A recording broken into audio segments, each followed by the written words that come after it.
എല്ലാവർക്കും കൗസ്തുഭം വെജ് ഫുഡ്സിലേക്ക് സ്വാഗതം. ഇന്ന് നമ്മൾ വളരെ സ്വാദിഷ്ടമായ ഒരു തിരുവാതിര പുഴുക്കാണ് ഉണ്ടാക്കുന്നത്. അതിനായിട്ട് സാധാരണയായിട്ട് ഈ ധനുമാസത്തിൽ നമുക്ക് എന്തൊക്കെ കിഴങ്ങ് വർഗ്ഗങ്ങൾ കിട്ടുമോ ആ കിഴങ്ങ് വർഗ്ഗങ്ങളൊക്കെ നമുക്ക് ഉപയോഗിക്കാം. ഇന്ന് ഞാൻ എടുത്തിരിക്കുന്നത് ചേന എടുത്തിട്ടുണ്ട്, പച്ചേത്തക്ക എടുത്തിട്ടുണ്ട്, കൂർക്ക എടുത്തിട്ടുണ്ട്, ചെറിയ കഷ്ണം കാച്ചിലെടുത്തിട്ടുണ്ട്, ഒരു വളരെ ചെറിയ കഷ്ണം മധുരക്കിഴങ്ങ് എടുത്തിട്ടുണ്ട്. ഇതെല്ലാം കൂടെ നന്നായിട്ട് കഴുകി ചതുര കഷ്ണങ്ങളാക്കി മുറിച്ച് അതിലേക്ക് ഉപ്പും മഞ്ഞൾപ്പൊടിയും മുളക് പൊടിയും കുറച്ച് കറിവേപ്പിലയും കൂടെ ചേർത്ത് വെള്ളമൊഴിച്ച് അടുപ്പിൽ വെച്ച് വേവിക്കണം.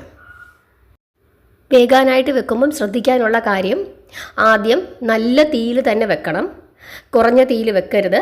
നന്നായിട്ട് തിളച്ചതിന് ശേഷം മാത്രമേ തീ ഒന്ന് മീഡിയത്തിലേക്കോ അതല്ലെങ്കിൽ ലോയിലേക്കോ മാറ്റാവൂ. ആദ്യം തന്നെ ചെറുതീയിലിട്ട് വേവിക്കരുത്. നന്നായിട്ട് തിളച്ചതിന് ശേഷം മാത്രമേ തീ കുറയ്ക്കാവൂ. അതാണ് പ്രധാനമായിട്ടും ശ്രദ്ധിക്കാനുള്ളത്. ഇനി ഇടയ്ക്കിടയ്ക്ക് തുറന്ന് ഇളക്കി കൊടുക്കണം. പാത്രത്തിൻ്റെ അടിയിലൊന്നും പിടിക്കരുത്. ഇതിപ്പോൾ നോൺ സ്റ്റിക്ക് ആയതുകൊണ്ട് അങ്ങനെ പിടിക്കില്ല. അതല്ല നമ്മൾ ചട്ടിയിലോ മറ്റെന്തെങ്കിലും പാത്രങ്ങളിലോ ഒക്കെയാണ് വെക്കുന്നതെങ്കിൽ അടിയിൽ കുറച്ച് വെളിച്ചെണ്ണയോ നെയ്യോ ഒഴിച്ചതിന് ശേഷം കഷ്ണവും കൂടി ഇട്ട് വേവിക്കുകയാണെങ്കിൽ ഒട്ടും തന്നെ അടിയിൽ പിടിക്കില്ല.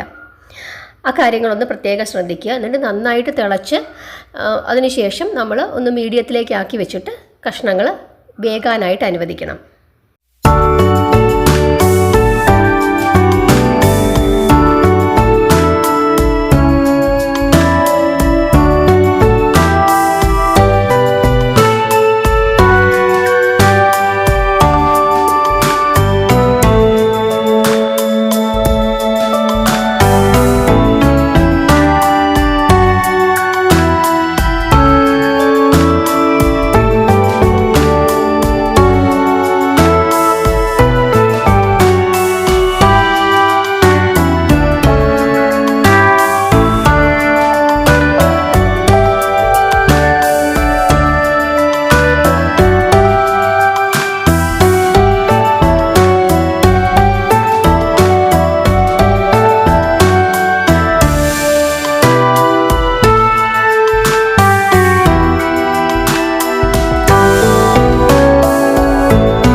ഇപ്പോൾ ഈ കിഴങ്ങ് വർഗ്ഗങ്ങളൊക്കെ ഏകദേശം ഒരു 90% വെന്തിട്ടുണ്ട്.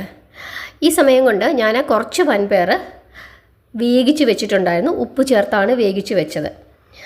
ഈ വൻപയറും കൂടെ അതിനകത്തേക്ക് ചേർത്ത് ഇതെല്ലാം കൂടെ ഒന്ന് നന്നായിട്ട് കിടന്ന് തിളച്ച് യോജിക്കട്ടെ.